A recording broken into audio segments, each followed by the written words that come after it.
ಇನ್ನು ಕೇಂದ್ರ ಸಚಿವ ಪ್ರಹ್ಲಾದ್ ಜೋಶಿ ಅವರು ಕೂಡ ಈ ವಿಚಾರಕ್ಕೆ ಸಂಬಂಧಪಟ್ಟಂತೆ ಮಾತನಾಡಿದ್ದಾರೆ. ಅವರೇನು ಹೇಳ್ತಾರೆ, ಕಮಲ್ ಹಾಸನ್ ಅವರು ಕನ್ನಡದ ಬಗ್ಗೆ ಮಾತನಾಡಿದ್ದು ತಪ್ಪು, ಅವೈಜ್ಞಾನಿಕವಾಗಿ ಮಾತನಾಡಿ ಬೆಂಕಿ ಹಚ್ಚೋ ಕೆಲಸವನ್ನ ಮಾಡಿದ್ದಾರೆ. ಬೇರೆ ಯಾರಾದರೂ ಮಾತಾಡಿದ್ರೆ ಸಿಎಂ ಡಿಸಿಎಂ ವಿರೋಧಿಸ್ತಾ ಇದ್ರು. ನಾನು ಅದನ್ನೇ ಹೇಳ್ತಾ ಇದ್ದಿದ್ದು, ಇದೇ ಕಮಲ್ ಹಾಸನ್ ಸ್ಟೇಟ್ಮೆಂಟ್ ಅನ್ನ ಅಣ್ಣಾಮಲೈ ಕೊಟ್ಟಿದ್ದಿದ್ರೆ ಆಗ್ಲೂ ಸಿಎಂ ಮತ್ತು ಡಿಸಿಎಂ ಇದೇ ಡೈಲಾಗ್ ಹೇಳ್ತಾ ಇದ್ರ? ಹೇಳಿ,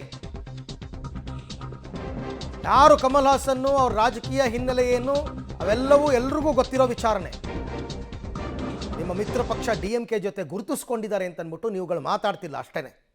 ಹೇಳೋದು ಕಮಲ್ ಹಾಸನ್ ಮಾತನಾಡಿದ್ದು ತಪ್ಪು, ಯಾವುದೇ ವೈಜ್ಞಾನಿಕ ಆಧಾರ ಇರಲಾರದೆ ಆ ರೀತಿಯಲ್ಲಿ ತಮಿಳಿನಿಂದನೇ ಕನ್ನಡ ಬಂದಿದ್ದು ಈ ರೀತಿಯೆಲ್ಲ ಮಾತನಾಡಿ ಬೆಂಕಿ ಹಚ್ಚಲಿಕ್ಕೆ ಪ್ರಯತ್ನ ಮಾಡಿರುವಂಥದ್ದು ತಪ್ಪು. ಆದರೆ ಅವ್ರಿಗೆ ಇವ್ರದ್ದೇ ದೋಸ್ತಿ ಸರ್ಕಾರ ಇದೆ. ಅಲ್ಲಿ ಏನು ಹೇಳಿದ್ದಾರೆ, ಮುಖ್ಯಮಂತ್ರಿಗಳೇನಾದರೂ ಹೇಳಿದ್ದಾರೆ, DK ಶಿವಕುಮಾರ್ ಏನಾದ್ರು ಹೇಳಿದಾರ, ತಮಗೆ ಬೇಕಾದ್ರೆ ಈಗ ಅದನ್ನ ಯಾರೇ ಅಲ್ಲಿ ಅವನೊಬ್ಬನು ಬೇರೆದವ್ನು ಹೇಳಿದ್ದಾರೆ, ಇವ್ರು ಬೇಕಾದಷ್ಟು ಗಲಾಟೆ ಮಾಡ್ತಾ ಇದ್ದಾರೆ. ಹಾಗಾಗಿ ಇದು ಇವರ ಒಂದು ಎಡಬಿಡಂಗಿತನದ ನೀತಿ. ಇದು ಕಮಲ್ ಹಾಸನ್ ಹೇಳಿದ್ದು ಸರಿಯಲ್ಲ, ಹೇಳಿಕೆಯನ್ನು ನಾನು ತೀವ್ರವಾಗಿ ಖಂಡಿಸ್ತೇನೆ. ತಮಿಳನು ಒಂದು ಬಹಳ ಪುರಾತನ ಭಾಷೆ, ಕನ್ನಡವೂ ಒಂದು ಪುರಾತನ ಭಾಷೆ. ಬಹುತೇಕ ನಾನು ಹೇಳೋದು ಎಲ್ಲ ಭಾರತೀಯ ಭಾಷೆಗಳು ಅತ್ಯಂತ ಪುರಾತನವಾದಂಥ ಭಾಷೆಗಳಿವು. ಯಾಕಂದ್ರೆ ನಮ್ಮಲ್ಲೇ ಕನ್ನಡ ನೀವು ತೆಗೆದುಕೊಟ್ರೆ ಕವಿರಾಜ ಮಾರ್ಗ ಕೃತಿ ತಯಾರಾಗಿದ್ದು 8ನೇ ಶತಮಾನದವರು. ಅಂದ್ರೆ ಅಷ್ಟು ಶತಮಾನಗಳ ಹಿಂದೆ ಇಷ್ಟೊಂದು ದೊಡ್ಡ ಕಾವ್ಯ ಬರಬೇಕಾಗಿತ್ತು. ಭಾಷೆ ಅದಕ್ಕಿಂತ ಮೊದಲು ಎಷ್ಟು ಮೊದಲಿಂದ ಹಳೆದಿರಬಾರ್ದು ಅಲ್ಲ. ಆ ರೀತಿ ಭಾಳ ಇದೆ, ನಾನು ಹೇಳೋದು ಆ ರೀತಿ ಭಾಳ ಇದೆ. ನಾನು ಕವಿರಾಜ ಮಾರ್ಗದ ಉದಾಹರಣೆ ಯಾಕೆ ಕೊಟ್ಟೆ ಅಂದರೆ ಕನಿಷ್ಠ ಇದು 1300 ವರ್ಷಗಳ ಹಿಂದೆ, 1200-1300 ವರ್ಷಗಳ ಹಿಂದೆ.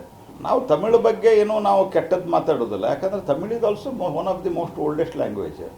Telugu is most oldest language. ಆದರೆ ಈ ರೀತಿ ಬೆಂಕಿ ಹಚ್ಚೋದು, ಆನಂತರ ಅದನ್ನು ಕನಿಷ್ಠ ಪಕ್ಷ ಖಂಡನೆ ಮಾಡದೇ ಇರುವಂಥ ಕಾಂಗ್ರೆಸ್ಸಿನ ನೀತಿ ಏನಿದೆಲ್ಲ, ಇದನ್ನು ನಮ್ಮ ಹೇಳ್ತಾ ಇದ್ದಾರೆ ಸರ್. ನಾವು ಕನ್ನಡ ಪರ ಸಂಘಟನೆಗಳ ಜೊತೆಗೆ ಇರ್ತೀವಿ, ನಮ್ಮದು ವ್ಯಾಪಾರ ಇರ್ಬೋದು. ಆದರೆ ನಾವು ನಾಳೆ ಏನು ಅಲ್ಲಿಂದ ಏನು ಕ್ಷಮಾಪಣೆ ಕೇಳಿಲ್ಲ ಅಂದರೆ ನಾವು ಮಾಡೋದಿಲ್ಲ ಅಂತಲೂ ಅವರು ನಮ್ಗೆ ಆಶ್ವಾಸನೆ ಕೊಟ್ಟಿದ್ದಾರೆ ಸರ್. ಯಾವುದು ಇಲ್ಲ ಸರ್, ನಾಳೆ ಹೋಗ್ತಾ ಇಲ್ಲ.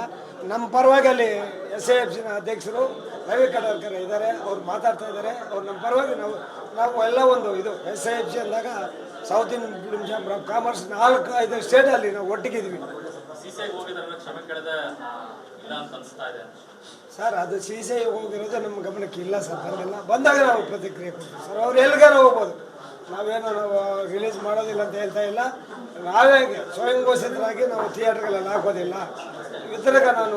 ಇದನ್ನ ವಿತರಣೆ ಮಾಡೋದಿಲ್ಲ ಅಂದಾಗ ಅವ್ರು ಯಾವ ರೀತಿ ನಾವು ಏನು ಅವ್ರಿಗೆ ಮಾಡೋದಿಲ್ಲ, ಬ್ಯಾನ್ ಮಾಡ್ತಾ ಇಲ್ಲ, ಅದರಿಂದ ಏನು ವರ್ಡ್ ಸೇಲಿಲ್ವಲ್ಲ ನಾವು.